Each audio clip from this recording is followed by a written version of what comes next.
Good evening, everybody. Today we are talking about an article written by Raghava Chandra, dated 8th July in the Times of India. This is an editorial on a Sunday. All the intellectuals do contribute in this case. The heading they say is they are massaging the temple. Scandals in Ram Mandir, Tirupati, Sabarimala are a result of these places being run like fiefdoms with a small group of people overseeing vast amounts of money and valuables. Government-led management and audit are the first corrective steps. Let's look at it from the actual what's happening. Namaste. Welcome to Satyabhashyam. I am your host Rhrough. Today you have just seen the introduction about Raghava Chandra's article, Massaging the Temples. Raghava Chandra is an IAS officer from the 1982 batch, son of a former IAS officer. He is a bit biased on the caste against the forward and other communities, and he got retired in 2018 after serving the Madhya Pradesh government, NHAI and some central government positions. All he wants to write about is the statement that he has closed on the title was the government intervention should add to the first right step, which is on the contrary.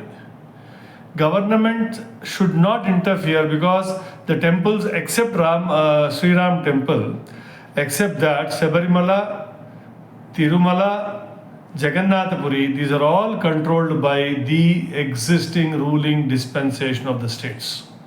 So this is where I really find the fault with his writing. For example, Tirupati is under the control of the Christians when Rajshekar Reddy was the chief minister, and when his son Jagan Mohan Reddy deliberately appointed, both Rajshekar and Jagan Mohan Reddy have appointed Christians as the head of the TTD board, that is the chairmanship. So these are the lucrative positions for negotiations within the party limits that they want to look at.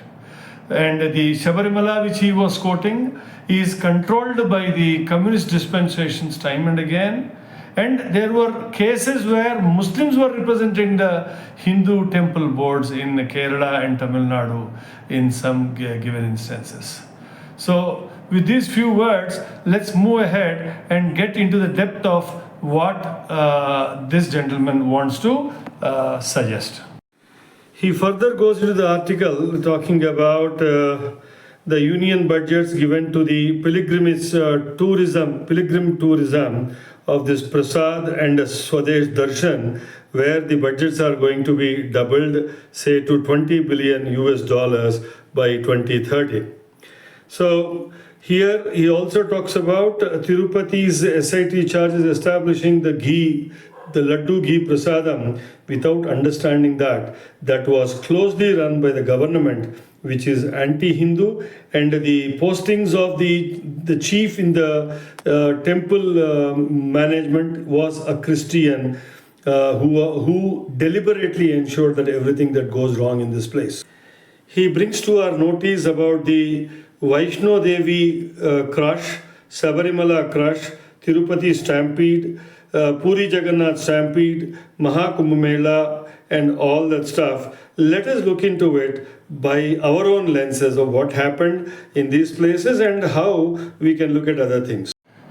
He was suggesting about the doubling of the economy into $20 billion by 2030. Here, the original Panchamakas were always of the opinion that Taj Mahal was our destination for tourism and not anything else. There was one of the younger brothers of Owaisi who said, "Toote poote mandiron ko dekhne nahi aate hain." But if you want to go by the data and the statistics, Taj Mahal attracts as good as 80 lakhs per annum, vis-a-vis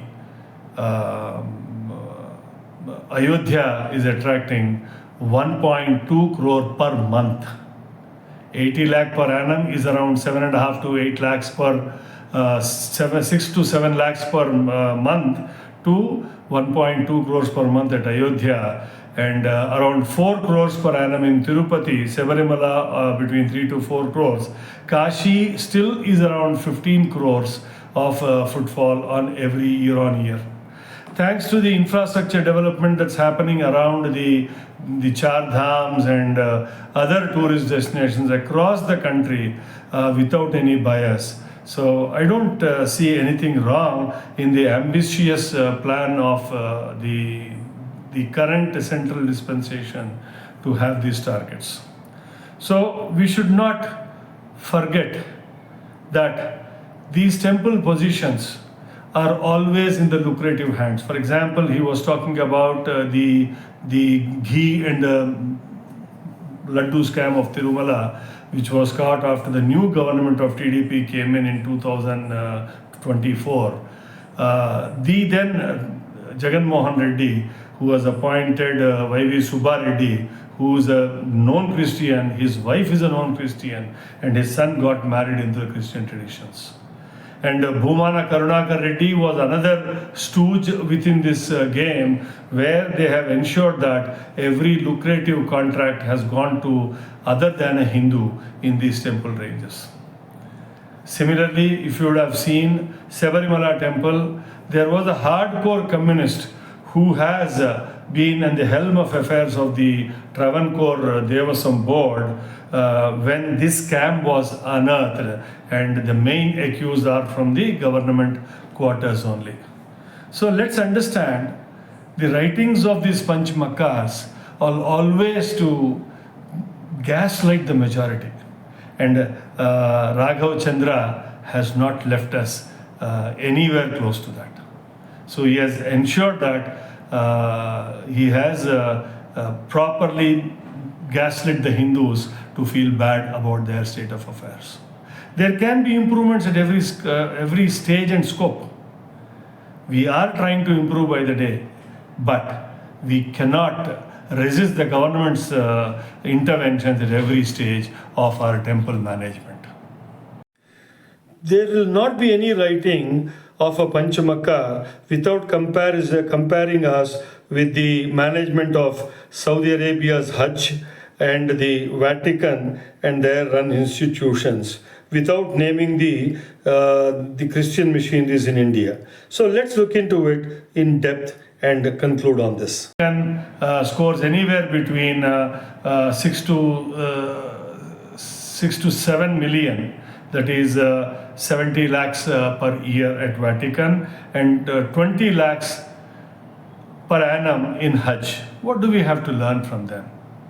When our footfall are more than 20 lakhs per week, more than 40 lakhs per week, they have learned from our crowd management during the Kumbh Mela, where 65 crores, that is 650 millions of pilgrims just came from somewhere, went back to their places without doing any harm to anybody. But there was a stampede which was a creation of some miscreant groups within the whole area, where they have misled and misdirected the crowd, where they had to enter into a stampede where 25-30 lives were lost, which we really feel sorry for. But we don't have to learn from those Vaticans or the Hajj management, because they have to learn a lot from us. Our crowds are much more manageable. Our crowds are much more in discipline. Coming back to the story of Ayodhya's mishandling of the donations given, the sit is already in place. Governments are very active in taking actions. Let's wait for the conclusion to come in, and I'm sure the proverb in Telugu, "Bellam ekkadunte eagal ekkada chertayi." Wherever there is jaggery, the flies are bound to be there. Despite all this, I am sure we'll come out with flying colors in our temple managements by our own selves in the days to come. If you are watching Satya Bhashyam for the first time, I request you to kindly like and share the video if you have liked it, and subscribe to Satya Bhashyam. I remain till the next episode. Rambabu Cheruvu, Hyderabad.